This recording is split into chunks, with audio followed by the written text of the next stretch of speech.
Microphone check. 1 2 1 2. This is the Blaze the Lion podcast. I am your host, Blaze. Blaze the Lion. Blaze the Master of Ceremonies. Blaze the MC. Blaze the podcast host. And so on and so forth. All right. This is episode 63. Already, episode 63. And for March, the entire month of March, our theme is athletes. So we're showcasing athletes and coaches for this entire month of March. Tonight, the focus is MMA, mixed martial arts, fighting, knockouts. We're going to be speaking about all of that. And we have guests here tonight who will share on their experiences as athletes. All right.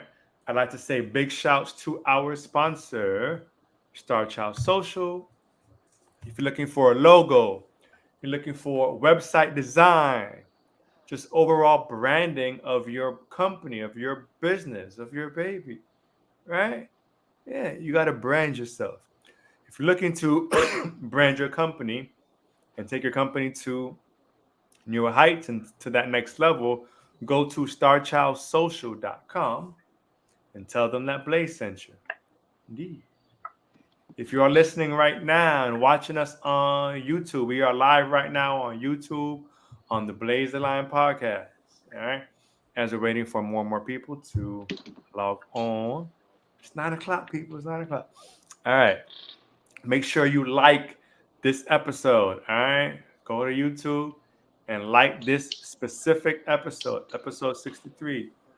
Also, if you haven't already, make sure that you subscribe to the Blaze the Lion podcast. All right. Hit that subscribe button so you can be in tune, so you can be updated with all our content.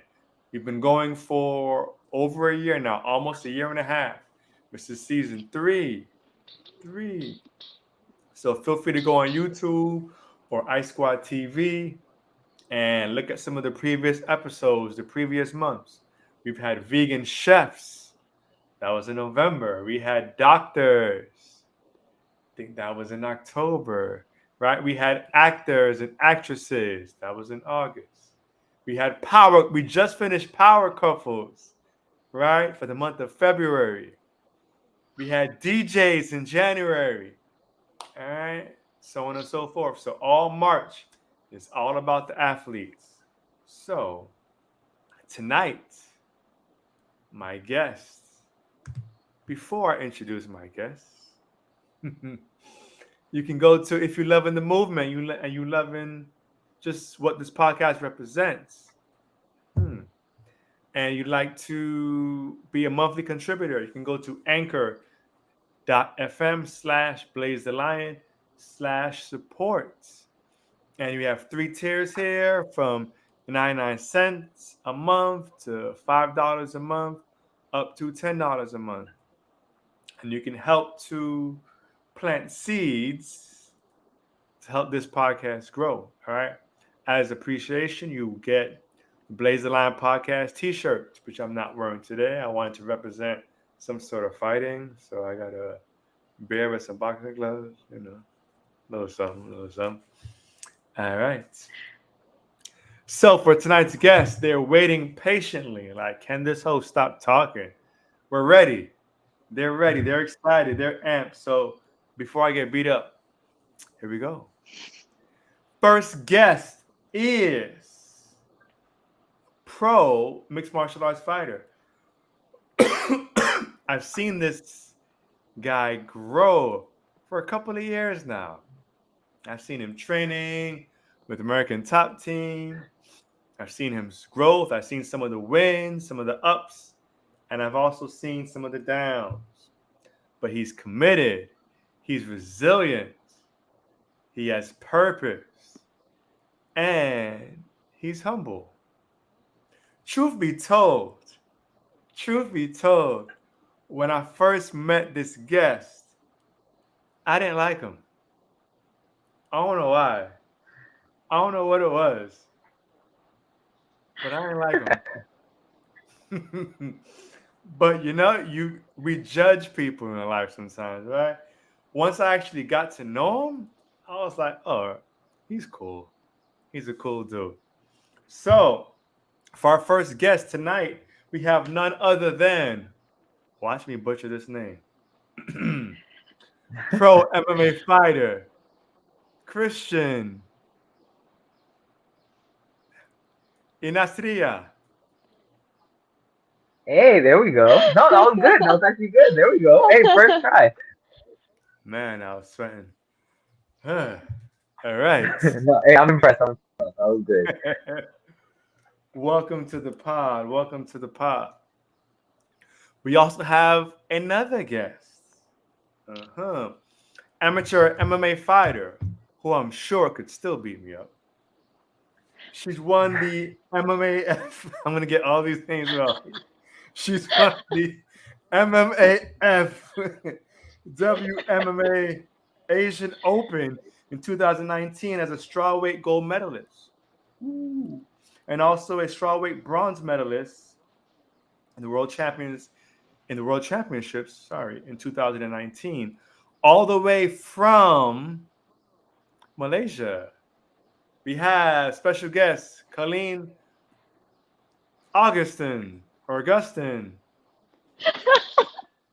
This is terrible. Pretty okay. Pretty accurate. Even I don't know at times. Oh, there we go. I feel better. Welcome to the pod. Woo. There we go. Let's rearrange it better. Yes. There we go. Yes. Now that we got that out the way, let's go in it. So, one at a time. Whoever wants to start first. Why MMA? Why fighting? Where did that come from? Christian? Okay, yeah, I'll start first. That's cool. So yeah, for me, man, it was really it didn't start with MMA. It kind of started with Taekwondo. It was one of my friends. I was like, I think in like sixth or seventh grade, and he just started Taekwondo for fun, and I wasn't doing anything at the time. And then I remember he had told me like, well, hey, come check it out, like do Taekwondo or whatever. And then at first, I've never done any martial art, never done anything. I started doing that, and I got super hooked on that. And then I think the first experience I ever had with mixed martial arts, I saw George St. Pierre, and for me, I got hooked right after. Like, man, when I saw that guy going for takedowns, going for submissions, going for strike, just seeing like kind of the blend of everything. Because I'm really the type of person I like really thinking a lot, and I feel like MMA for me was really like a game of chess. So I really like got hooked on it, and then I started training at American Top Team when I was about 18, 19 years old, and then the rest is history. But I think I started with Taekwondo, and I knew I really wanted to have martial arts as like a background. And then when I saw George St. Pierre, I was like, okay, I want to do that. Like literally just what I saw on TV, I was like, I need to do that. I need to find the way to do that. And then, yeah, ever since then, I've been trying to find a way to do it. And right now I'm just living the dream. Working my way up the ranks and stuff like that. So that's pretty much it. Hmm. Yeah. GSP was a beast, man. Woo. Yeah, bro. That guy. Man, even I remember the first fight that I got into was when he fought BJ Penn the second time. It was like UFC 94. It was like champion versus champion, and I just saw like a commercial about it. And then they were playing like highlights and stuff. And then my dad, he'd always buy all the boxing pay-per-views. So then I told my dad, I'm like, oh, we should buy this pay-per-view. And then my dad ended up buying the pay-per-view. I saw that fight, and I was like, bro, this is crazy. I was like, I need to figure out how to do this. Like, I didn't know what an armbar was, what a triangle was, but like, man, just watching all that stuff, I got super hooked on it. The only thing I really knew how to do was kick, and I got super hooked on it. And yeah, ever since then, I've been just completely obsessed with it. So Hmm. I love it. Colleen, Awesome. Yes. my fighting. Um, Funny thing was, I was actually the kind of person that was like, oh, fighting doesn't solve anything. I'm not gonna fight. My parents actually started me in martial arts since I was 6 years old. Like my whole family does martial arts. My dad used to be a boxer in the army when he's in the military. So fighting kind of was already in our blood. My mom, our whole family, we used to do martial arts. Like when I was 6, I did karate. Being 7, 8 years old, I was doing taekwondo. It's very common here in Asia. This is the kind of martial arts we usually do in Malaysia. In schools, they actually teach. And then I did aikido with my mom and my brother from when I was 10 till I was 16. And then 17, that's when I kind of picked up Muay Thai and stuff.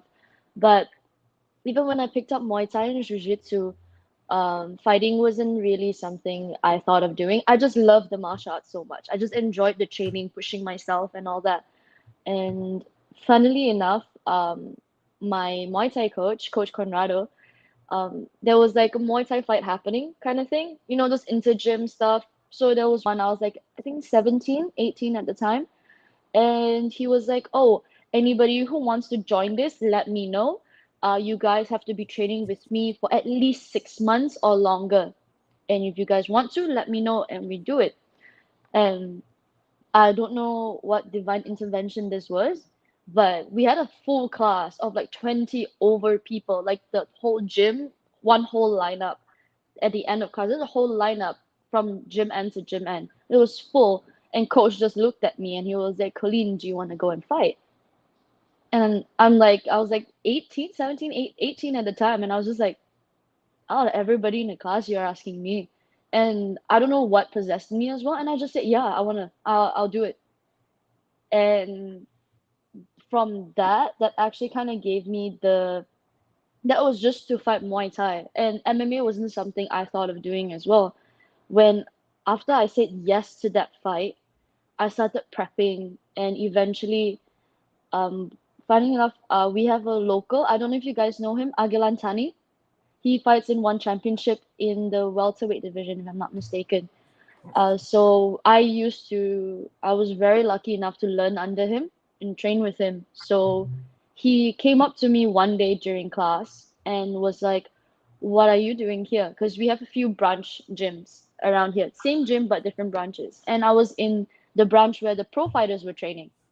And he saw me for the first time because he used to train me in Muay Thai. And I was like, oh, I just graduated from high school. I'm just training every day. That's all. I'm just coming to the gym, eat, sleep, just sleeping at the gym and training.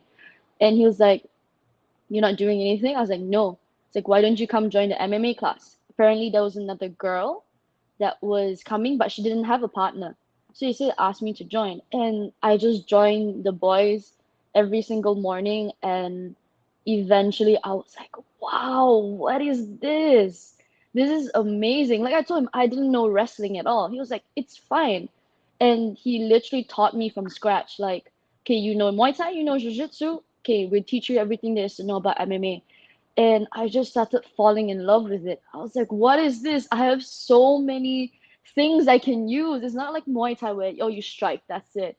And then grab in Jiu-Jitsu, you just grapple and you submit. Here, I'm like, oh, wow, I can strike, I can grapple, I can push the person into the cage, and I can even use the cage. It's like, what is this? This is amazing. And I just fell in love just like that, just from training alone. I didn't even think of fighting.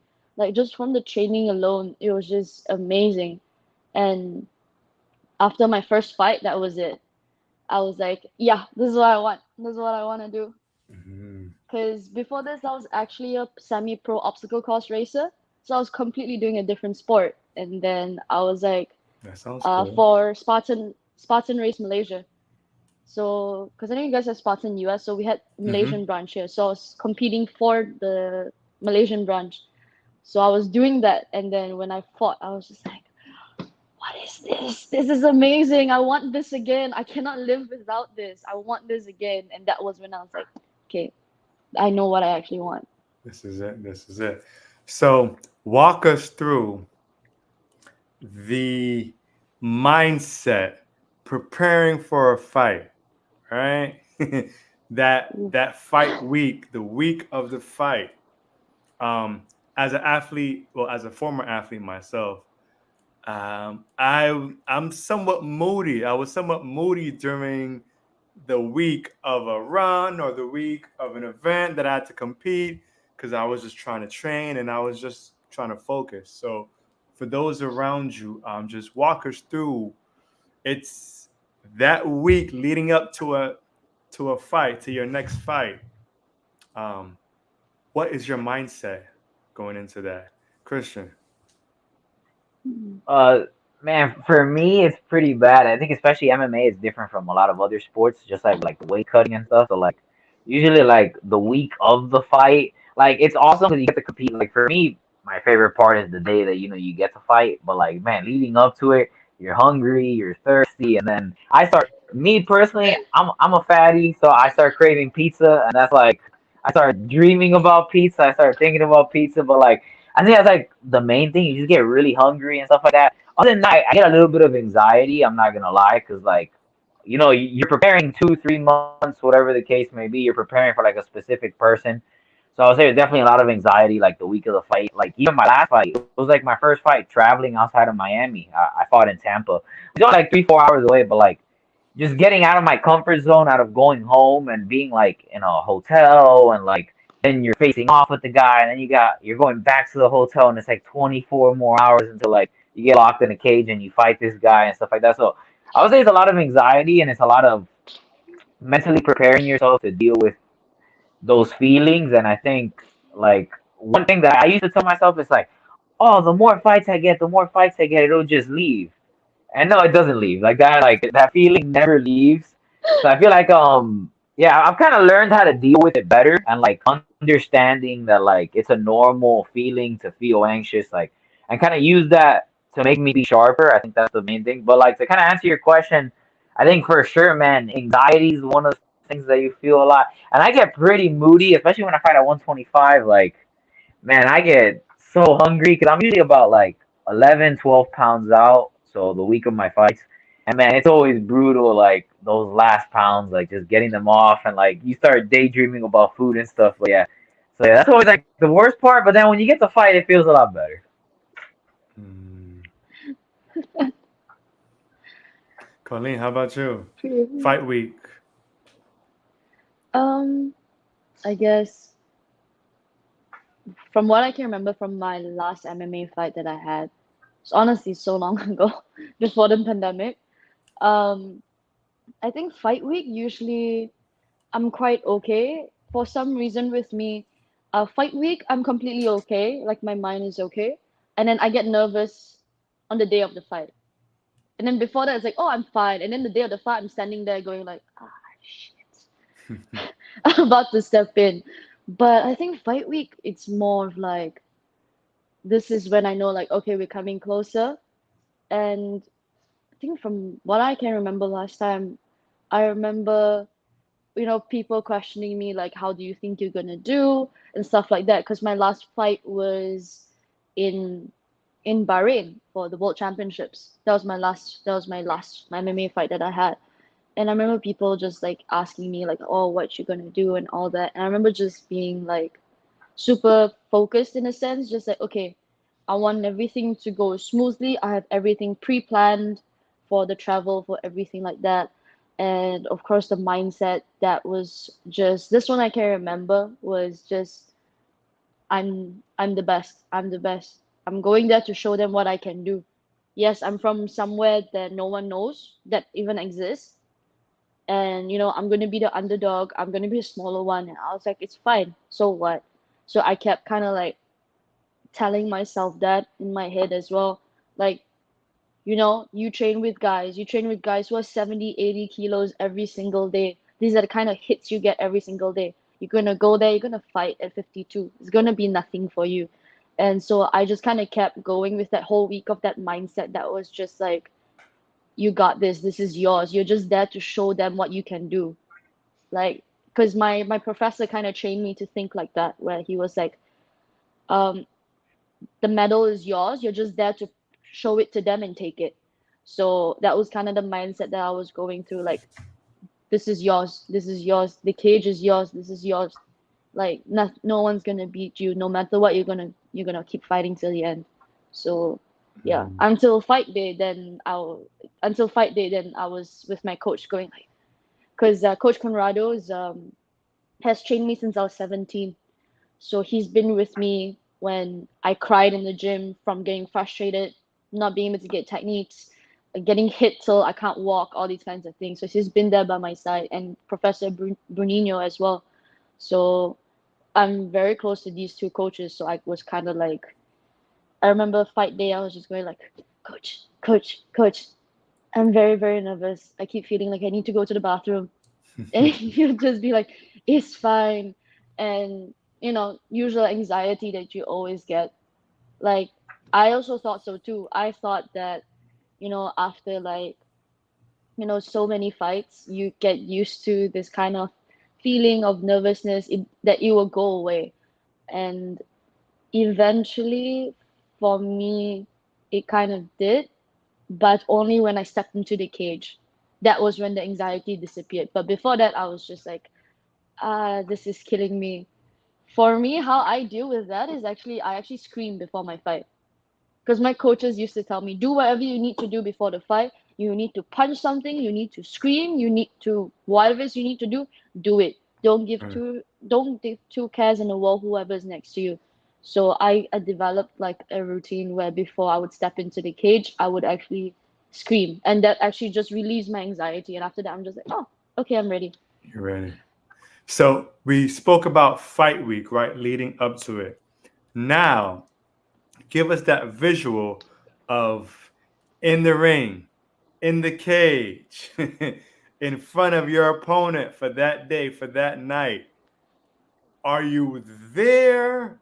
Are you not really there? What is going on right in that fight? You know, for me, especially like once I get in the cage, it's really weird. You get like, man, you get like super tunnel vision. Like I know a lot of people like say it and stuff like that, but like experiencing it is super crazy. I could have someone screaming like right here, and like the only thing that like kind of my eyes are seeing are like kind of what's right in front of me. And for me, it's super cool, especially like once they say kind of go. I especially felt this like in my last fight. Like I feel like I could see every like little small movement. Like I feel like if your foot moves like a centimeter to the right, like I'm like locked in on like what's kind of going on. It's a pretty surreal experience, and it's a feeling that I like chasing because like everything that's going on outside of your life, like man, if you got bills to pay, if you got whatever it is, like you're not thinking about that at that moment. Like you're just thinking about this fight. It's that one moment. You've been preparing for that moment for 2 or 3 months, and like it feels also like very freeing because I feel for like 2 or 3 months, I'm having good days in the gym, bad days in the gym. I'm getting beat up some days. I'm doing good some days. And you're wondering, like, the day of the fight, how's it gonna be? And then when that moment finally gets there, for me, I feel very free. And like a lot of times, like we call ourselves like mixed martial artists, and I really feel like at that moment, I feel like I'm an artist, and I really feel like I get to express myself. I get to show all the techniques that I've been working on, all the things that I've been doing, and I feel like it's a really freeing moment for me. But I really feel like, man, it's super tunnel vision. It's super crazy. Like I don't think for anything else, for I could be in school, like I'm still going to college right now, and like the teacher's talking, and if like somebody like if somebody drops a pencil like in the corner, I'm like distracted by like the stupidest things. I get distracted, but like in a fight, there could be the loudest noises, the loudest anything. I don't care. Like my brain is super locked in on like what's going on in front of me, and it's super cool to have like that kind of experience. So that's kind of how it feels for me, at least. Mm. That's so cool. I want to be able to have that kind of tunnel vision experience. Not yet. For you. So let's dive a little bit deeper into the fight, all right? Because this whole month is athletes, right? So I want each episode to be different, right? It's athletes and it's sports in general, but each episode should be different. So for episode 63, walk us through that first hit, that first hit, that first time that you connect, whether you hit them or they hit you. But that first time, that first connection, does anything change? Does that give you more, a lot more adrenaline? Like, what is going on? Let's go with Colleen. For me, once I get the first hit, as in this person actually punches me in the face, it kind of wakes me up to like, okay, now that's like the kind of like the push start button in the car for me.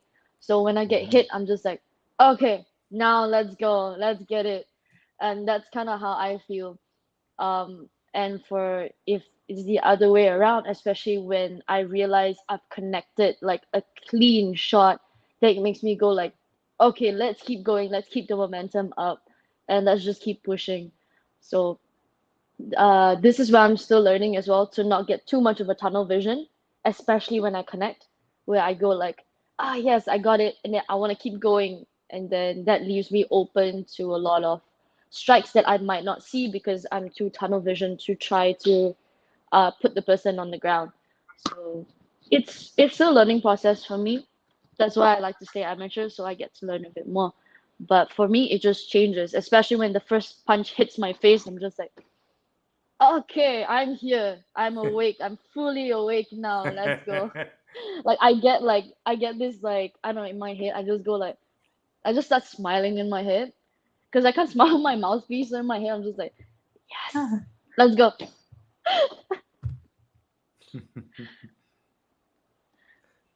They calling you Ninja Turtle. All right, Christian. So, So I mean, yeah, I mean for me, I feel like, especially a lot of the anxiety that I talk about, especially when I'm like backstage and stuff like that, I feel like that's when probably the most anxiety kind of comes in.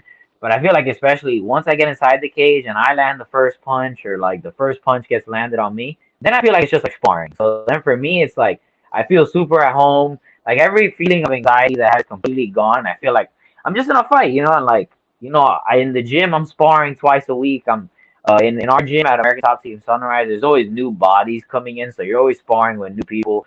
So for me, it feels a lot like sparring, like especially once the fight really like settles in and we start hitting each other. It feels like I feel like I'm at home really once that happens. I feel like all the waiting and all this stuff. That's like the things that probably like I'm not used to, and I think a lot of people aren't used to.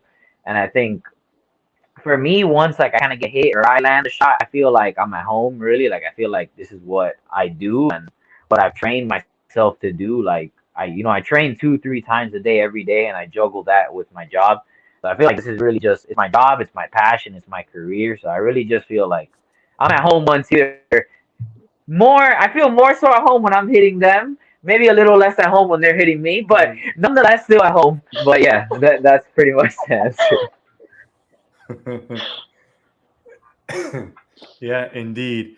For both of you, has there ever been a person that you fought where they hit you and you were like, damn, that hurt? Or I didn't realize how powerful they were, or anything like that? Uh, for me personally, I remember it was one of my amateur title fights. It was like the first time this kind of ever happened to me. I remember the guy. It was like a man, like a big deal fight. We were like the co-main event on this amateur show. It was at the Hard Rock. It was the last show before they were knocking down the Hard Rock to make like the guitar hotel that they made. So Right. man, the place was like packed out. Everybody was super loud. He had a lot of his people there. Had a lot of my people there, and I remember, man, just having a lot of adrenaline because I think the most people I've ever seen in a fight, like by far at the time. And then I remember he started taunting me like in the beginning of the fight, and I was getting like kind of psyched out because I've never had someone like kind of taunt me. So like a little bit I was getting psyched out, and he threw like a hard hook at me, and in my head I was like, okay, that hurt a lot. I was like, I'm gonna have to like wake up a little because I was getting more psyched out with him kind of taunting me, but like when he hit me, I felt like that kind of like woke me up a little bit. I was like, okay, I need to start getting my reflexes and everything kind of on point, and that's gonna be a very long night for me. But I think I was like the first time where I was like, holy shit, that really fucking hurt. I was like, I need to not, we need to let that happen less. So yeah, I think that was probably the Yeah. first time for me.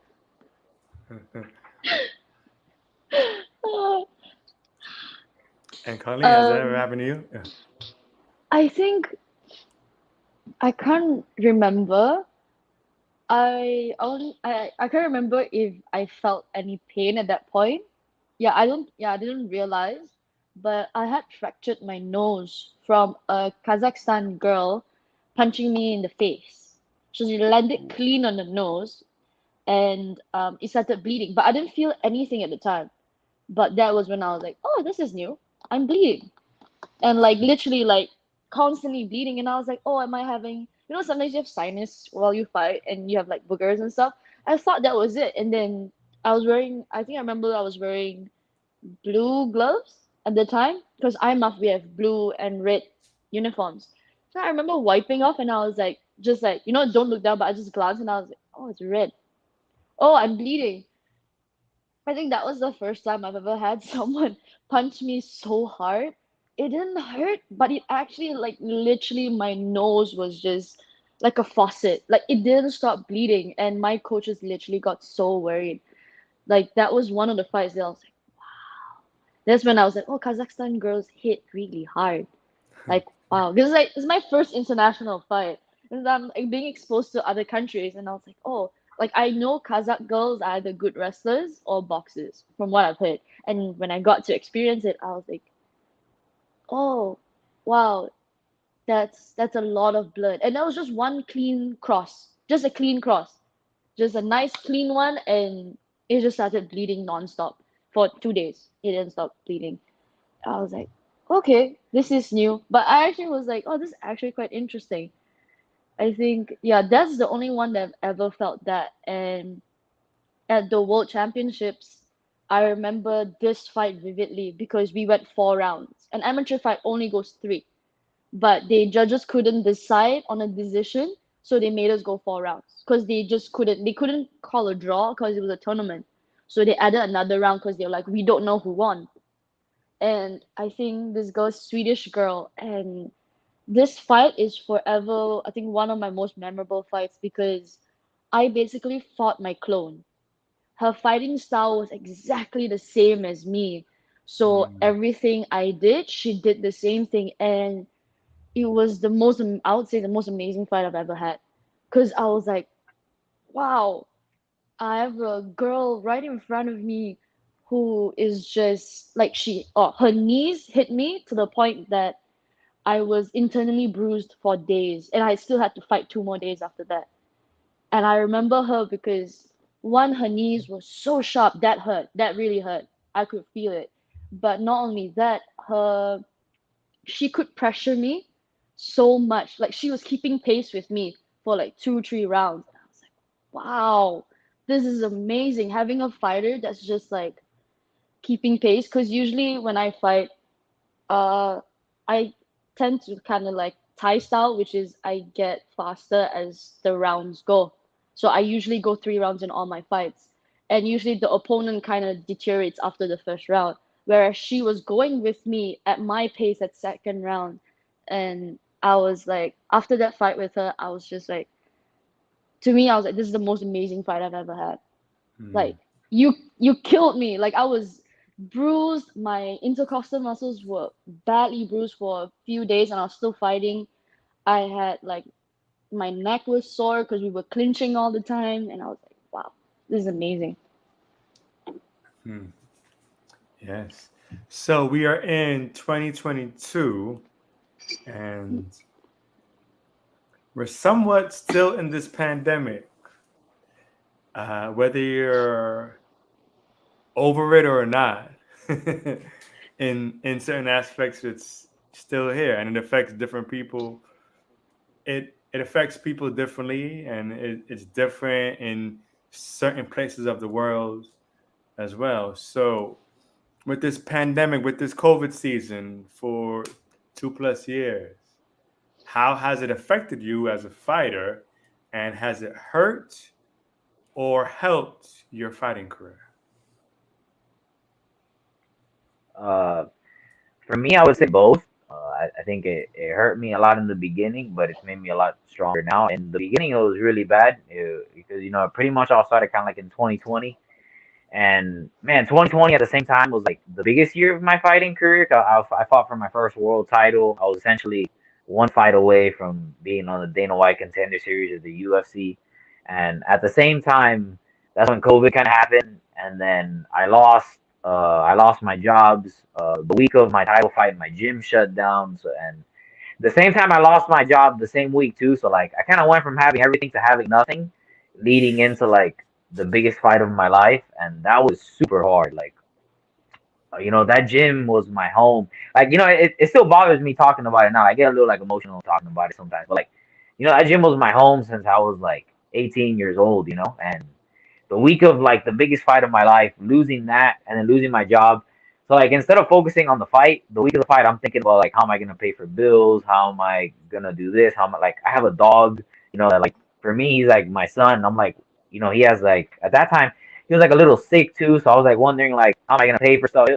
Super stressful time, and then it ended up being like where I lost 3 fights in a row, which that never really happened for me in my career. I felt like I really couldn't. I was fighting the toughest competition I'd ever fought with not really having like set training. Like I didn't have a place to train with my coaches like that was set. I was training in. I had to train in farther places, and my car was giving me issues. I wasn't able to find like a good job for a while, and it was just very tough. I feel like now in 2022, I just won my fight, and I feel like now is when kind of everything is really coming together for me. Like I have a good job right now that really works on my schedule. I have everything set as far as like my coaching and the gym that I want to be in. But man, it was super tough, especially just losing the job and losing my gym. That was very, very tough. So yeah, I would say, man, COVID, not even the virus itself, because thank God I haven't had nobody close to me or even myself. We haven't dealt with anything with COVID, or even the friends that have gotten it, they've been asymptomatic, so it hasn't really affected me in any way. I know it's affected a lot of people, but I think what it's affected me more was those lockdowns. Those lockdowns were super tough for me. They took a big hit on me financially. I had money in my savings that started getting dented into, and I was getting worried about losing all of that. So, yeah, that year or two for my fighting career was super, super difficult. But I feel like going through that, and I just told myself I'm not gonna give up on my dream because I've like in my life, there's a lot of people that growing up they're like, oh, I want to be a firefighter, I want to be a dentist, or I want to be. I've never had that, and the only thing I've really ever had that was with fighting. So I feel like for me, I was like, for my fighting career, everything went well, super fast, and like as an amateur, I won 3 titles, and it all happened fast. I was beating guys with like double the experience that I had. I went professional. I became 6-1 in like less than like 2 years of being a pro. I was fighting for a world title in less than like 3 years of being a professional, and I feel like everything happened fast, and I felt very ready for that step, and then everything kind of just collapsed on me, like in my personal life and just my working life and everything. And I feel like it really taught me like about the highs and lows. And Mm-hmm. I feel like now I'm starting to come back up, especially with winning this last fight the way that I won it. And I feel like it's just taught me to like be resiliently be more resilient, just mentally stronger. So at the same time that it sucked, I'm kind of grateful for it because I feel like to have the good, you need to have the bad sometimes. So that's just kind of my how my experience was with COVID so far. Hmm. I love that, man. Story of never Damn, giving up. Yeah, yeah. that's No, I, amazing. I I don't see myself ever, giving up. Especially, I feel like through that little losing skid that I had, I feel like it really just made me like dial in and be like, I'm gonna figure this out one way or another. And I feel like I'm starting to do that now. And yeah, I'm not letting go of it no matter what. Good, good, good. Amazing. How about you, Um, Colleen? oh, for me, I guess honestly, very hard to say because I'm always the kind of person with the mindset that's like, um, focus on what you. It's just something because my parents kind of brought me up this way because my mom grew up poor, so she always used to tell me always be grateful for everything that you have, no matter how Hmm. big, no matter how small. So for me, having this mindset sometimes helps me to get through things even though it feels like it's horrible or anything like that. I just remind myself, oh, I'm very blessed, I'm grateful that I have this and that, and that kind of, I guess some people will say very optimistic, that sometimes I'm not very realistic sometimes, but for me it works. For me, I've always had that mindset, and I'm very lucky because I live with my parents. So I stay with I'm 23, but I still stay with my parents. It's normal here in Asia. So my mom is still working, so I was very, very lucky to be here with them, being around family because I know that some people during this pandemic, they were living alone, they had no contact with people. So that has to be really hard because my boyfriend, he came here to study and he lives on campus for 6 months and then it was locked down. So imagine a foreign student completely new to the country suddenly comes here to study and just goes into lockdown and everybody in the university left. So he was alone on campus for like a full year by himself. And I can't imagine Wow. someone and I hearing his experience of going through it alone, all by himself. He's just training by himself, doing everything by himself, like not much human interaction. Like this makes me realize that I was so lucky to have my family. Yes, I couldn't go out, but I couldn't go out and train, but my parents are amazing. My parents are very active people. So we had a pull-up bar at home. We have some dumbbell weights. So that's what we were doing every day, hitting the bag together, doing workouts in front of the house. Our neighborhood has hill sprints, so we just make do with whatever we had. Yeah. And not only that, I thought, because I had this whole 5-year plan after the World Championships in 2019. I was like, I'm 21. I'm 21. World Championships already. Okay, you know what we're gonna do? 2019, I was 21. So I was like, I'm gonna stay another year as an amateur. I'm gonna go back to IMAF. I'm gonna win the gold for the Asians, win the gold for the worlds this time, no longer bronze. And after that, I was like 23, so which was supposed to be 2021. I was gonna turn pro. I was like, I will probably get about because I figured if 2020 I could fight where I wanted to fight, I would have gotten another 5 to 8 fights under my belt. I was like, that's a good record to have as an amateur. And I wanted to turn pro in 2021 because this year I'm turning 24. So I was like, oh, 23. I turned pro at 23. That's actually a pretty good age. I was like, I'm young. I still have a lot to learn, but it's a good time to turn pro as well. I'm still strong. I'm young. I can recover fast. And with the pandemic, it stopped my entire plan because I guess this is something that I think a lot of us, in a sense, that for me, like in the early 20s, we think that we have to do everything as fast as we can. And this pandemic honestly made me realize, like, hey, there's a lot of things that you worry about for no reason whatsoever. Because this pandemic gave me the opportunity to have a surgery done. I have a knee injury for 3 years since the start of my fighting until 2019. I was in pain, so I was training in pain. Everything was just I was doing anything I could to basically keep it at bay. I wasn't really Yeah. fixing it. I couldn't fix it. So with the pandemic and everything, my parents were like, hey, you're not fighting. Let's go check it out and see why. Because 3 years of pain is not normal. Yeah. And we checked it out, and I finally got my surgery done. If I was fighting, I would have told my parents I'm not going to do the surgery because I wanted to fight. So that gave me the chance to get surgery done, rehabilitation because I wasn't being rushed. Not only that, I started realizing how toxic my mental health was. Hmm. um, I realized I was dealing a lot of things in a very toxic way. Like I had my own coping mechanisms, but they weren't exactly long good for longevity, and they weren't good at all. They were just toxic, and that made me start to seek out a mental coach. And if I didn't go through this pandemic, I don't think I would have been like, oh, your mental health, there's something wrong with you and all that. I wouldn't have thought that. I'll just be like, nah, I'm fine, I'm surviving, I'm okay. Because I'm Hmm. always telling myself I'm fine, I'm okay. But through it, I was just like, you know what? Enough is enough. You know what you want, but you don't know how to get there. You know you're in the wrong place. You know you're not doing things right, but you don't know how to get there. And so happens one of my teammates was a mental coach.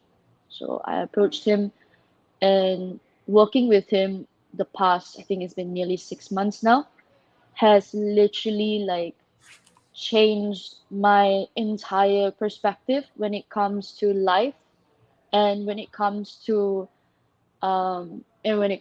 even my career, because I used to be so one track minded on just I want to fight, train, fight. If I'm angry, I'll train. Whatever it is, I train. But that's not healthy at all because I didn't have a proper goal.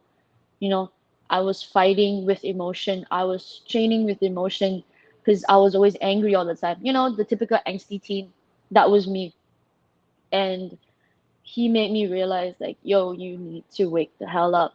Mm. Like, this is not how you fight. You're a professional. You fight technically. You don't fight with emotion. You don't train Yeah. with emotion. You Yeah. train properly. You train with a goal in your mind. And he made me realize, like, hey, yes, it's good that you're career focused, but also if your relationships in your life are not okay, are not stable, it's going to affect you as a fighter. Yeah. So yes, you think that just setting these things aside is going to hit, and you focusing on your fight is going to work, but no, it's going to be detrimental to you. And he made me Mm. realize like how important it is for me to make sure the relationship, because I'm very close with my parents, the relationship I have with my parents is good. How to communicate better with my parents, because I'm 23 now, I'm not a child. So, and learning how to communicate with my parents, create that bond again, with the people close to me.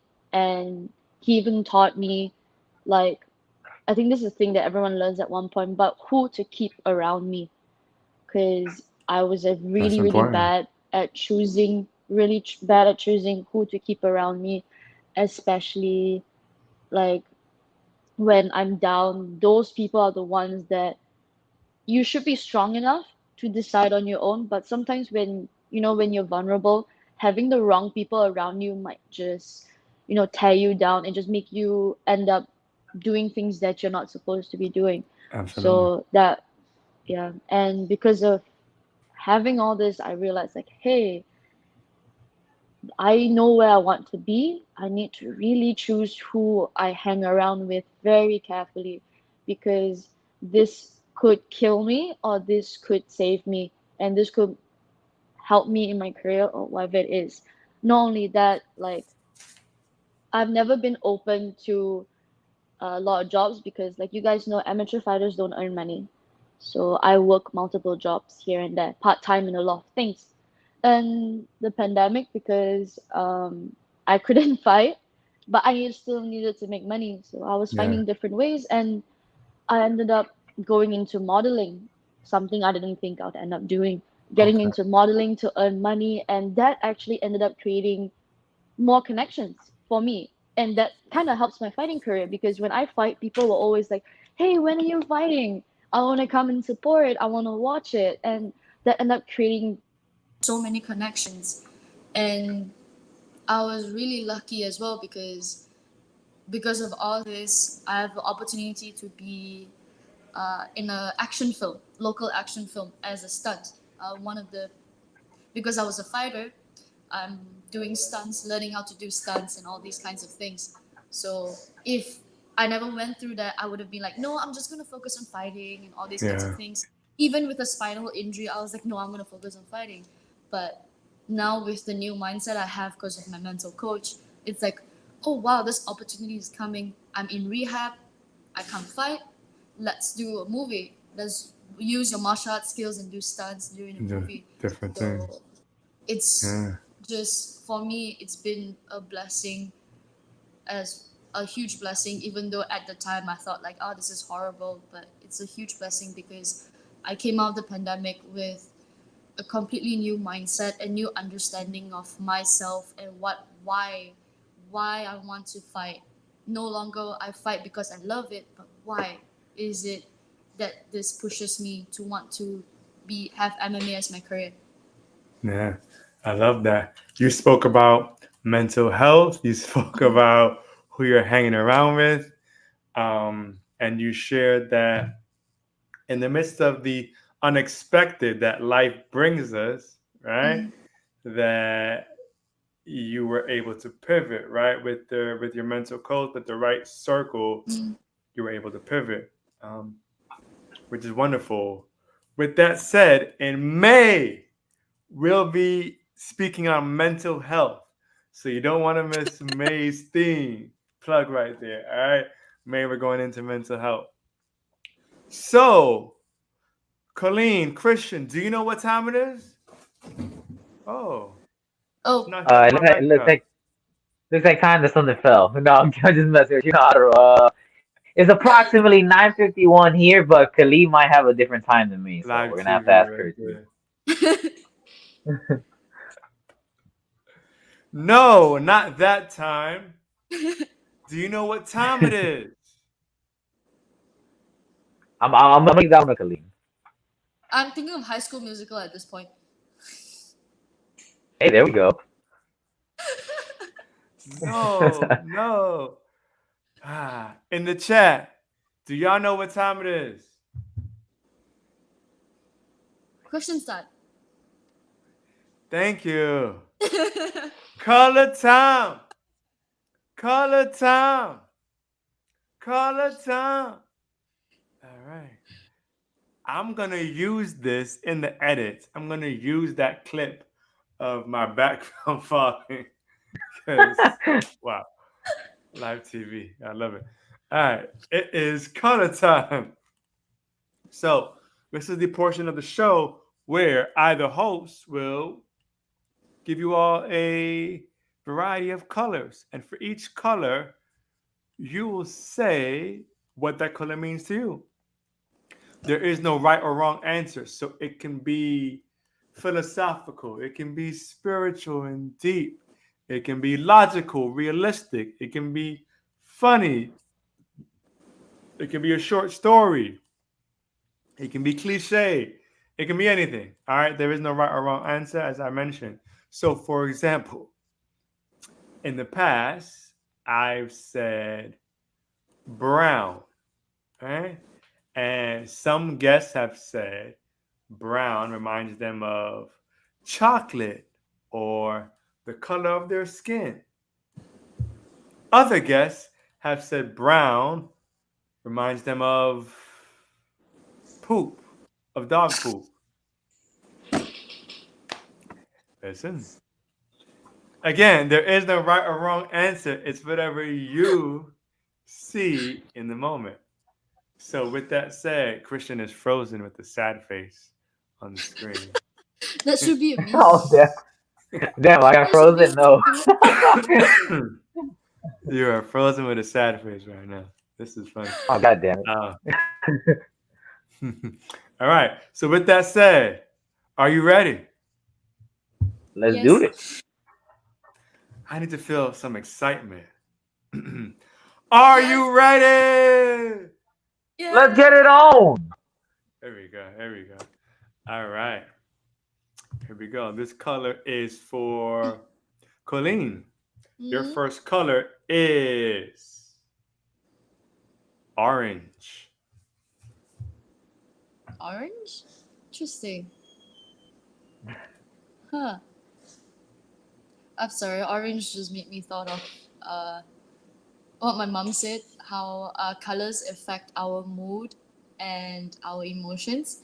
So, what she used to tell me is because our dining table, our dining room is painted orange because she says orange makes you want to eat. And not only that, it brings out the appetite in you. So Hmm. I remember I was very young when my mom told me this. That's when I first realized that apparently colors can kind of dictate, not dictate, but kind of trigger certain emotions and certain things Absolutely. neurologically. Absolutely. All right. Hunger. All right. Christian, your color is neon orange. Neon orange. But when I think of neon orange, I think sometimes some of the Lambos that I see, because I've always said that a Lambo is my dream car. And I remember one time I was talking about it with my girlfriend, and she was like sitting next to me, and I was telling her how like I always said that like my dream car is like a Lambo. And I remember the second that I said that, I think like 5, 10 seconds later, like a neon orange Lambo just like zooms Yeah. right past me. And I'm like, I need to catch up to this car because I need to get a better view. This guy is going easily like 90. I'm driving like my little Toyota Corolla 2006. Nowhere near as strong or the firepower of like a Lambo. So I'm like, I was very determined. I was supposed to get off on like a certain exit, and I passed that exit. 'Cause I was like, I need to catch up to this guy. I kind of set my mind on that. So like, I kind of got next to the car, and I was like, man, that's a really sexy color for a car. So when I think of neon orange, I think of like the dream color for my car. That's what I think of. Orange Lambo. I can dig it. Damn. I can dig it. Hmm. All right. Next color. Let's go back to Christian. Your second color is hot pink. Hot pink. Hmm. That's actually when I think of that, I actually think of that's like I think the color that looks best on me, like wearing like for a shirt. So whenever I think of hot pink, I'm like that's like something that I want to wear. Like before, I always like when I was younger, like a teenager, I always used to be like, man, guys don't wear pink, blah blah blah blah. Right. And then like as I got like into my 20s, I was like, hey, let me try on like a pink shirt, and I actually like the way that it looks. So I guess like hot pink's probably like confidence to me because I feel like I like that color, like how it looks on me and stuff like that, and I feel like it's a pretty cool color. And I also think a lot about like Pink Panther and stuff like that. So I would say those are like the two things that kind of come to my mind. But I really like the hot pink. I think that's a pretty cool color to wear and like kind of rock. So All right. Hot pink is your color. Damn. Let's go with Colleen. Your color is turquoise. That definitely makes me think of that one really thinks of my ocean of the ocean because actually reminds me of my tattoo because I have a upper back shoulder tattoo that is Japanese neo traditional and it's painted with a moon. So at night moon with the sea. So it's like a little circle like that on my back. So it actually Mm. reminds me of that because that that's kind of like the place that if I'm lucky enough and have opportunity to, I would always go back to the ocean because during 2020, I was at a point in my life where I was really like messed up because I had gotten out of a really bad relationship, really bad because my ex-boyfriend cheated on me twice and I found out only when during the pandemic he was in a different country and I found out while I was here. So that really kind of killed me a lot mentally and emotionally. So I was basically like, and then things at home weren't the best as well. So I was just everywhere. I was horrible and I needed to get away because it was so bad. I started forgetting things. Like I have a pretty decent memory and I started forgetting things constantly. Like if I had said something, I'll just forget, or if I had said I would meet someone, I'll just forget. So my memory was just gone, and I was just like, okay, that's it. This is enough. And this was during in Malaysia where we could kind of travel, but not out of the country for a bit. And I was just like, you know what? I'm taking this opportunity. Screw this. And I literally drove 3 hours away to a completely different state in Malaysia to go to a beach that I've always wanted to go and check out, but I never did. So I was just like, Mm. screw this. I'm going by myself. I don't want anybody around me. And the next day, I just left. I booked the place the night before and I just left. And I literally just stayed by the beach every morning, every evening for 3 days. I was just on the beach by myself. Just, I can't swim in the ocean there because there's jellyfish. So I just Mm. sat by the waves, and just basically just enjoyed being in the moment, just in my own thoughts by myself. There The were ocean is dogs, powerful. the dogs walking, those beach dogs. So I just basically just was just there and just enjoying the sunset, the sunrise, and like that after those 3 days, that was when I kind of started to realize, like, okay, I know what to do now. So There we yeah. go. There we go. All right, Christian. Next color. We have a couple more colors to go through. So we're going to try to run through this really quick so Okay. we can end and leave with some gems for the audience. All right. So here we go. Christian, next color. Your color is midnight black. Midnight Black. Midnight Black. The first thing that I think about is just man enjoying like enjoying the stars. I think that's like one hobby that I really have. That's like a lot of times like Saturday nights. There's always like ways that I try to find like for it to be late at night, especially like midnight, and I try to find a place to kind of just like lay down and kind of look at the stars, like a place that like there's not too much lights and stuff, so I can really enjoy stars. So yeah, that's probably when I think of Midnight Black, that's like a real hobby of mine that I like kind of doing at night, especially like on Saturday night. I kind of looking at the stars, just kind of relaxing, disconnecting for a little bit. 'Cause usually, I train a lot throughout the week, and then Saturday mornings I spar, and then after that, I kind of get Saturday to myself. So I kind of that's one hobby that I really like doing whenever I get a chance to. There we go. I want to give Colleen the same question. Midnight black. My dream bike. Hey, What kind of bike? I don't know.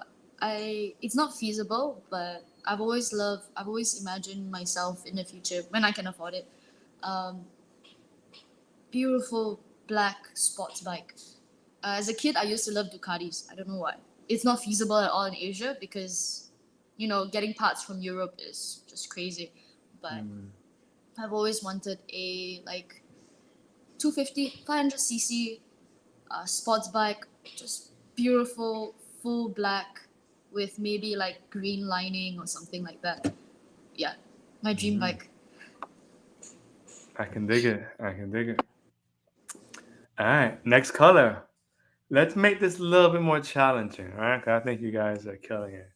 So I want to have you all thinking a little bit more. okay. Let us go with pearl white. Christian. Pearl White. Hmm. When I think of that, I think of the Colgate commercial. I'm not gonna lie. When I think of Pearl White and I see that little Colgate commercial and you got a little smile, they're like, come try this toothpaste. I remember whenever I see a Colgate commercial, I'm like, I need to go to the grocery store right now and get some Colgate because that Pearl White smile, I need those. I need to like open my mouth and get some shine coming in here. So yeah, that's what I think about when I think of some Pearl White. Huh. The things that they do on these commercials to grab our attention, right? Oh no, yeah, no. Hey, Colgate should sponsor me because I'll talk good things about Colgate all day. Just those commercials. I just want to keep talking about them so they keep making some good commercials. Honestly. Too funny, too funny. Colleen, let's Yes. go with burgundy. My mind just went to ballet thinking of that. Because I used to do ballet as a kid till I was like, since I think I was 6, till I was about 17, I was doing ballet. And so one of our color of our leotards was kind of like burgundy because we were putting on a performance. So like the outfit we were wearing was kind of like that color. I have no idea why my memory, my brain went to that. It's fine. So you've done from ballet to fighting. I What a used to, transition. everything was kind of simultaneous for me. Yeah, Uh, very active kid. okay. All right. Final color. Hmm. Let's go back to Colleen. Okay. Final color. Evergreen. Uh, Green. I love it. Hiking, being in the forest. I mean, I'm a vegan, so like Hey. green is like the color, just Hey. seeing the forest, everything. My mom loves hiking, so hiking is a thing that I do with my mother as much as I can. So like we would my mom travels to different countries to hike different mountains. So she'll go to Oh, Korea to cool. hike a certain Japan, different mountain, Taiwan. So that just reminds me of like all the some of the hiking trips that I went with my mom. Just going to the just hiking for like 8 9 hours and then just enjoying the view and everything like that. Oh, Yeah, wow. I still have not been hiking. One day though. One day. it's fun. Maybe I'll come to Malaysia or something. Hey, It's a rainforest, so expect some very muddy ground. We are a Ah, rainforest, tropical rainforest. nice. ah. Hmm. Bucket list right there. All right. Christian, final color. Let's give you platinum. Platinum. Man, right now off the top of my head, platinum. I can think of platinum Mike Perry, the MMA fighter. That's literally the like literally the second you said platinum, I just thought of him and like because I enjoy watching his fights a lot and his whole persona. He's like a really kind of crazy guy. At least like as long as his persona seems and his fights are super exciting. But yeah, when I thought of platinum, I thought of platinum Mike Perry. That was like as soon as you said platinum, I thought you were gonna start talking about the MMA fighter. But yeah, that's what came to mind when you said him or that color. Mm. All right. Good. This concludes color time. You all survived. Wasn't that bad? Wasn't that bad? Great job. Great job. So Colleen brought up something that I wanted to get into really quick. So let's get into this, and then from there we'll end and give our conclusion. Gems. Yeah. So as a fighter, as an athlete, or rather as an athlete, specifically a fighter, speak about the importance of nutrition. So friends of yours, right? Friends and family who are not fighters, who are not athletes, and do they look at what you eat like that's so weird, or why do you eat so much, or so speak on the importance of nutrition as a fighter. Let's go to Colleen. Actually, no, hold that thought. Let's go to Christian. Okay. So for me, nutrition, I think the thing that people look at me the weirdest is the amount of water that I drink. I really think people look at me like I'm a weirdo because like I was at work the other day and I carry like I have it right here actually. So I carry this big boy right here. So two of those kind of make up a gallon for me, and I find that just the easiest way for me to get like my gallon in daily. That's always like kind of the goal that I try for to get like a gallon of water.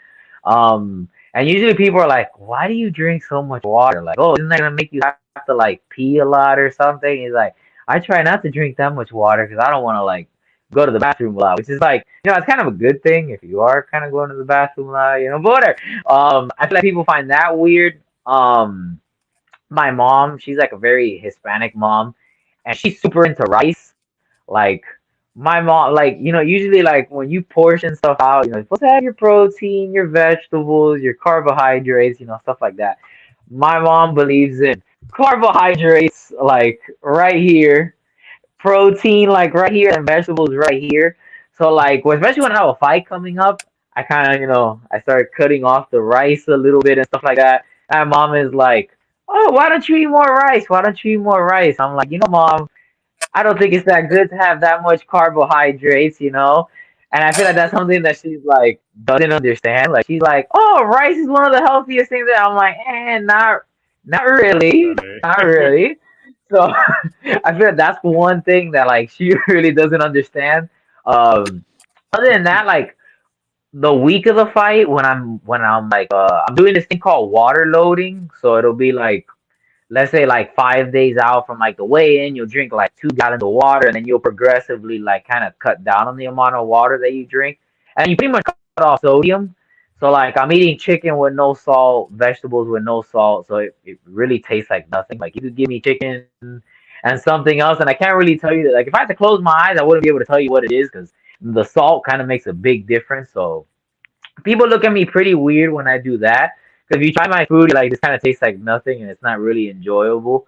So yeah, those are probably some of the things that yeah, people look at me kind of weird. But the water was the most recent one. Like that was like I was in the break room like filling up my jug, And the guy was like, "Why do you drink that much water?" And then I was like, to kind of stay hydrated and stuff like that. And I was like, and they're like, "Oh, hydrated for what?" And then I kind of started explaining that like I'm training like at least like 4, even 5 hours in a day. Just depends. So like I kind of need to like hydrate if I'm getting cramps and stuff like that. And then Yeah. so they found that pretty interesting. So yeah, those are some of the things that I deal with nutrition. But I think nutrition is probably the most important thing. I think it's the same thing. It's like what you're putting into like like a good car. You want to put the best gas, so it's kind of I would say the same thing. The fuel that you put in your body makes a big difference. Like especially when I'm in camp. Like I love pizza, so I think you said earlier somebody compared me to a Ninja Turtle, and I would say that's like the closest thing to what I am. Because like the only thing I care about is martial arts and pizza. But like when I have a fight coming up, I really gotta cut it off because I can feel it. Like I'll have a night where I'll eat a lot of pizza, and then the next day I'll go to like a hard training session. I just feel super sluggish. So like usually like when I have a fight coming up, I try to eat like a lot of chicken, a lot of fish, stuff like that, and I really feel like the difference in how my body's able to perform and stuff like that. So yeah, I think nutrition's everything in this sport for sure. Mm, definitely, definitely. Definitely, How definitely. about you, Colleen? Well, I'm already a vegan, so people already look at me weird as it is, especially when, because I get this very often, because like most people have that mindset that if you're an MMA fighter, you have to look, really big and really strong and stuff like that, and then me, I don't look that big because I'm strawweight division, right? So I walk at 115 pounds basically. So that's just me on a daily basis, and I don't look that massive, that muscular. So when people find out that I'm an MMA fighter, and then they proceed to find out that I'm a vegan, they tend to look at me like this. They're like, "What?" It's like, "How are you a fighter, but how are you vegan? Don't you need your protein?" And I'm just like, like literally for me, everybody looks at me weird when they see I'm a vegan. They're like, "Cool," and then when they find I'm a fighter, it's just like, "Oh, that's not possible. How are you a fighter, but you're vegan?" And for me, that's very common at this point already, because I think the common misconception still with vegans is that we cannot get enough of our nutrients, and this is where I agree with Christian. Nutrition is such an important thing. It literally takes you on a different level for another fighter. If both of you are training the same, and your nutrition is just better than the other person, that just might take you somewhere, because it's like Yeah. he said, it's fuel. So for me, uh, being on a vegan diet works for me. I'm not gonna say it works for everyone, but as a fighter, it's helped me so much. But not only that, because of it, I've had to learn how to eat appropriately for a fighter as a vegan, because everyone has nutrition plans. Like my coach used to have nutrition plans for the fighters, but it consists of chicken, fish, all the usual stuff. So I couldn't follow that, and eventually, um, I realized I had to experiment. And what worked for me was surprisingly the complete opposite of Christian is rice. Like in Asia, rice is everywhere, and I realized that for my body, as long as I eat my tofu and tempeh, my protein and stuff, rice was one of the main things that my body could digest properly, so I didn't get any bloating whatsoever. Because bloating is just your body not digesting properly because maybe it can process it properly. So, and that actually helped me put on muscle mass for as a vegan. Like it took me such a long time. I couldn't put on muscle mass, and no matter how hard I trained, I just didn't know what to eat to put on. When I started eating like my carbs, I went up to about 54 kilos walking, which is where I'm supposed to be at. So Hmm. my family has been very, very supportive. My mom and dad very supportive. My mom especially, like she'll always try to educate me. Like if she finds out something like, "Hey, as a fighter, I read that in order to help you with this, all my injuries and all that," she's like, "You should do this, then it will help you," and stuff like that. And then my dad, whenever I fight and stuff, I can't eat certain foods. He actually learned to kind of cook the vegetables as vegan and in a way that I could eat it. Like if I tell him like, oh, I can't really take so much oil and stuff like that, but coconut oil is okay, he'll swap the cooking just so I'm able to eat as well. So Yeah. it's honestly like my parents are honestly amazing.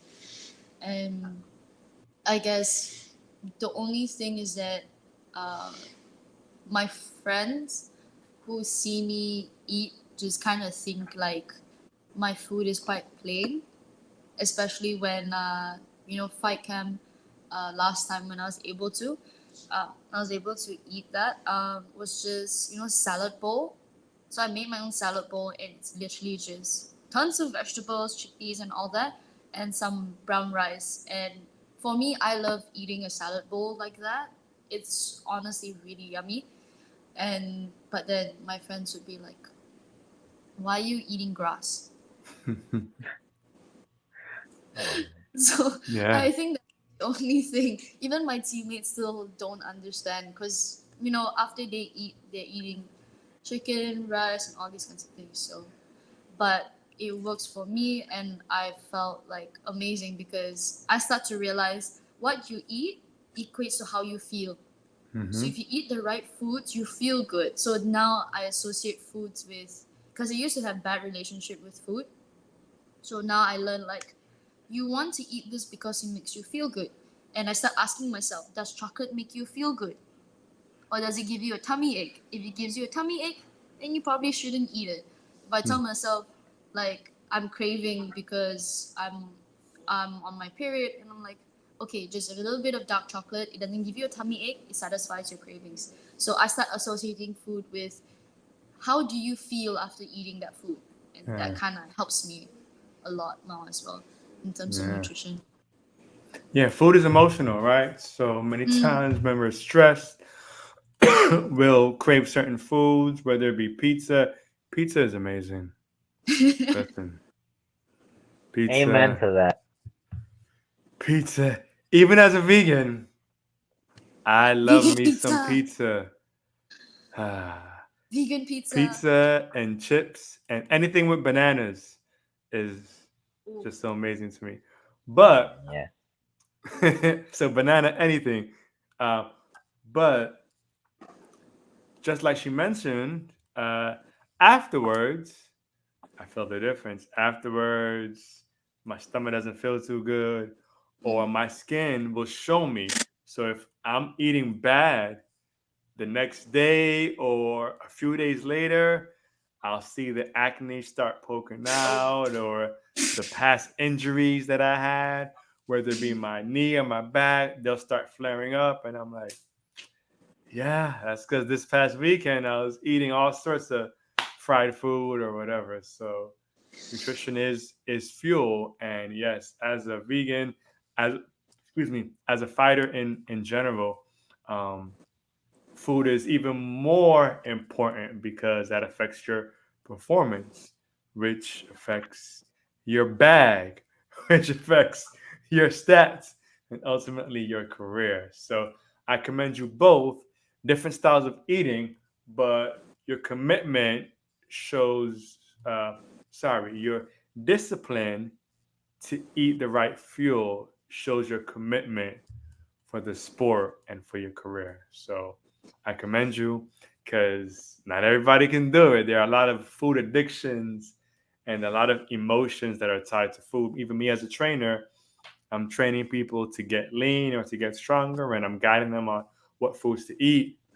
And it's like, no, but I can't eat that. No, like no one, I can't get away from this. And I am Latin, so I have to have rice and beans for every meal, and I have to have my pork. And I'm Jamaican, so I have to have my oxtail. And I gotta, and I'm like, you don't have to do anything. How committed are you to your goals? Period. Right? Whether you're training to run, whether you're an athlete, whether you want to lose weight, whatever your goals are, food is big. Food is important. So Mm-hmm. the all right. In closing, I want to leave the audience with some gems. So remember that what you're watching right now is on I Squad TV on Facebook, as well as the Blaze the Line podcast on YouTube. So you can catch this replay right here for episode 63 immediately right after we end this live session. Also, the audio version will be available on all your major streaming platforms from your Google Podcasts, Apple Podcasts, Breaker, Spotify, so on and so forth. So, to end, to conclude, to close this out, many people are struggling. Many people are indecisive. They're overthinking their current situations. It's ups and downs. They may feel trapped. They may feel stuck. They may feel alone. There are words, there are rumors, or there are stats rather, that this year of 2022, we're going to see high rates of depression and ultimately high rates of suicide. So, I mean, not to bring the doom and gloom, but just, like it is what it is, right? Everybody isn't happy and living life. It's people who you won't even realize, excuse me, are struggling right now. So, as gems, as words of wisdom from fighters who you guys are in a taxing career, right? Not just on your physical body, but also on your mind, emotionally. What gems do you have, each of you, for just those that are going through the struggle right now? So whoever wants to For start. me, yeah, for me personally, I think one of the biggest things if you're going through depression and stuff like that, I feel like it's something that gets said a lot, and like I feel like I found myself kind of victim to this when it was like 2020, and I felt like I was going through a lot. Like I lost my jobs, and I felt like just everything in my life was kind of going bad and just going wrong, and I feel like what helped me a lot was communicating. I feel like a lot of times I used to have the mindset like I'm gonna deal with stuff myself, like. Even with like my close loved ones, I was like, I don't feel like telling people about my stress or my problems because I don't want to bring my problems onto you and things like that. So I would bottle in a lot of stuff, and I felt like that was like the very, very wrong approach. And Mm. so during the pandemic, same as Colleen, I started working with like a sports psychologist, and I feel like it was a lot like he gave me a lot of advice that like communicating is a very powerful thing. Like even just like speaking with, because I have like 3 or 4 friends that I've been friends with for like 10 years. So we've been friends since like middle school, high school, elementary. So it's been real cool having those people in my life, and then my girlfriend that we're gonna make 4 years this week. So those people have really been like my rock, and I feel like that's been super important. I feel like for anyone in your life, there's people in your life that you have as rocks, or even if you don't, just I think talking with people and expressing your feelings and just talking with people, I feel like that helps a lot. And I think one piece of advice that I got that I feel like that's something that it helped me a lot during my dark times. It was the same way that like in life we can never get attached to like good moments. Don't ever get attached to bad moments because in life, man, it's like a roller coaster. A lot of people say it, but it's honestly the truth.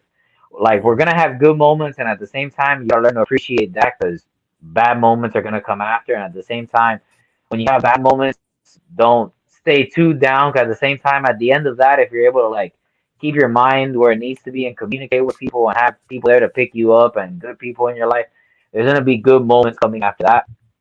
So I feel like that's like the best advice to me. Just always remember that when bad comes good and when good comes bad, it's kind of like that yin yang effect. I feel like that's super important. And just having real people in your life that really want to be there for you through the good and the bad. Because I feel like it's very easy to have friends and stuff in your life when everything is going good.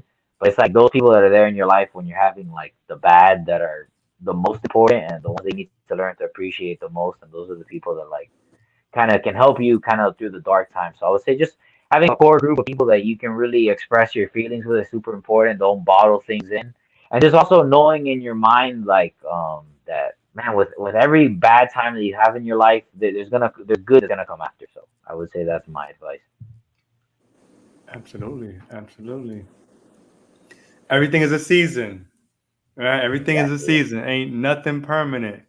Everything is a season. So, whatever wave you want right now, whether you love it, enjoy it, or if you hate it, like you said, know that it's temporary. So, yeah, man, definitely. Amen. Colleen, what you got?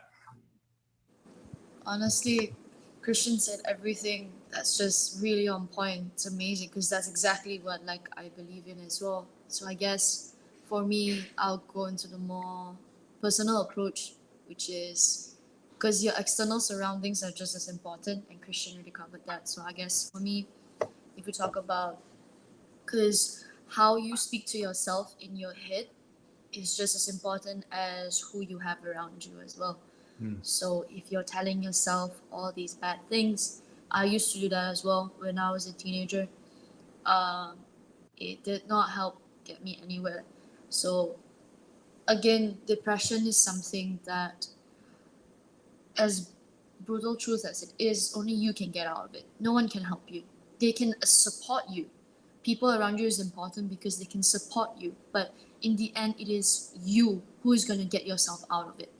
Because people can try to help you as much as they can, but it's yourself. And I think this is where a lot of people have to come to realize that you have the power to change it.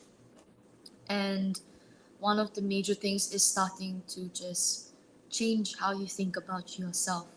You know, um, one of the things that I used to do was um, if I mess up, instead of saying I'm so dumb, all these kinds of things, that actually makes it worse. Is to tell yourself, hey, it's okay, I mess up. We all mess up.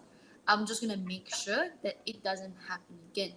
Yeah. And one of the other things that this is something I used to love to tell my friends if they're not feeling so good, definitely is have little notes for yourself around your room or in your house. If you live alone, you can put it around the house.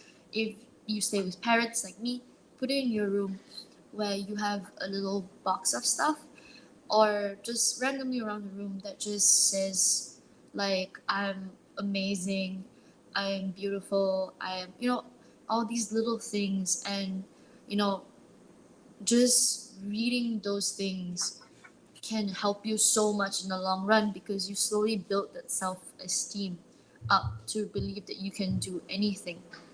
Just all these positive little notes to yourself are journaling.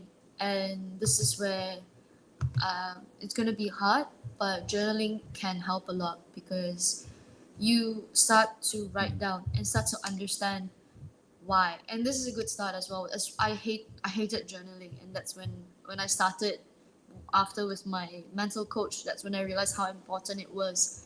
Writing it down, I started to understand, and maybe somehow you guys might start to understand why you guys are feeling the way that you do.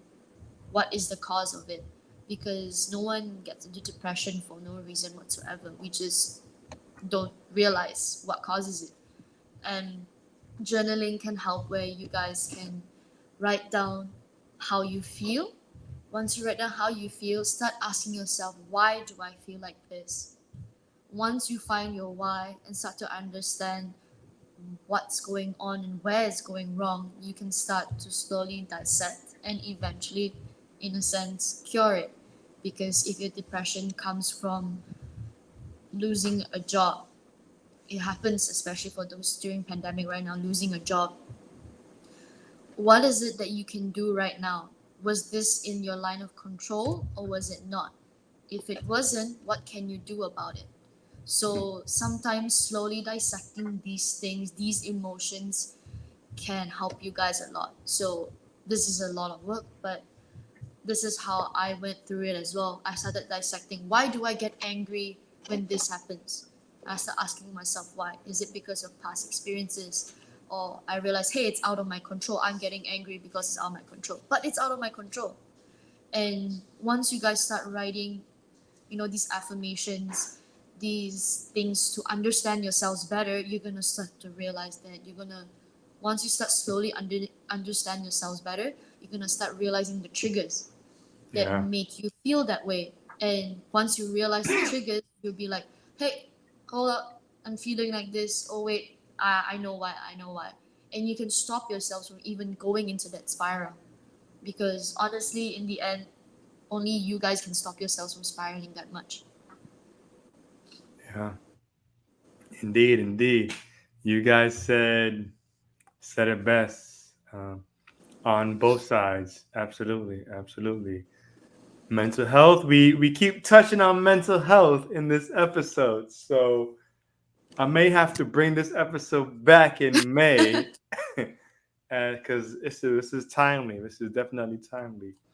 Who you hang around and what you tell yourself, right? How you view yourself, and many times others around you don't even realize how you truly view yourself.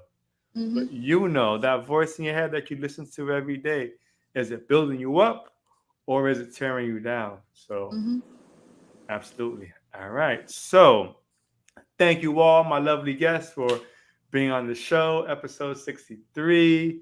Indeed. Before we go, wrapping up, do you have any fights coming up? Do you have any events? Do you have any movies? Anything? What do you have going on? And how can the fans reach out? How can they watch or how can they contact you? All of that. Christian? So for me, yeah. So for me right now, June 4th is looking like the soonest fight right now. I'm trying to get something in April, but June 4th for sure. Tampa again is for World Class Fight League. That's the name of the promotion. If you guys want to be able to watch the fight, if you follow me on social media, on Instagram, my name is Christian with a CH underscore Y28. And then my name on Facebook is kind of right here on the bottom. I know my last name's a little bit of a tongue twister, but that's the one right there. I post the links for this promotion in particular. There's like a little pay-per-view link. It's like 20, I think $15, something like that to watch it. So if you guys want to watch, my next fight, that's kind of how you can do that. But yeah, other than that, yeah, that's where you guys can follow me.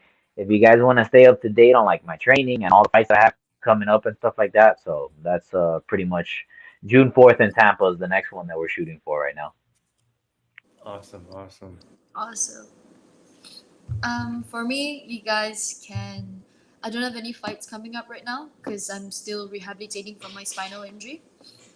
So, um, I will be in a local film. I'll be in telemovie soon. So if you guys wanna follow me and my career whenever my next fight is going to be and etc.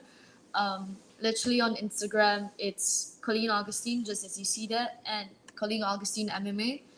And if you want to find me on Facebook and Twitter, it's literally the name below Colleen Augustine. Easy to find. There it is. Very simple. Very simple.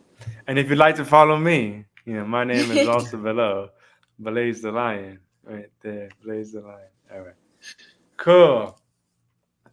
This was episode 63 of the Blaze the Lion podcast. Whether you caught all of this episode or you only caught a little bit, the replays will be available, video on YouTube, audio on your streaming platforms tomorrow. Feel free to catch up with previous episodes. As mentioned, this is season 3. Season 3. How can we support worldwide necessity with the project? Hmm. Hmm. I like that question. I like that question. We got to talk. All right. Yes, indeed. Thank you again to my guests just for sharing your life, for being transparent, sharing the ups and downs of being an athlete. It's not always roses and awards and belts and trophies. There's so much more that goes into it. So thank you again for spending time with us on this 90-minute journey. As I always say, this was the Blaze the Line podcast. Peace and love.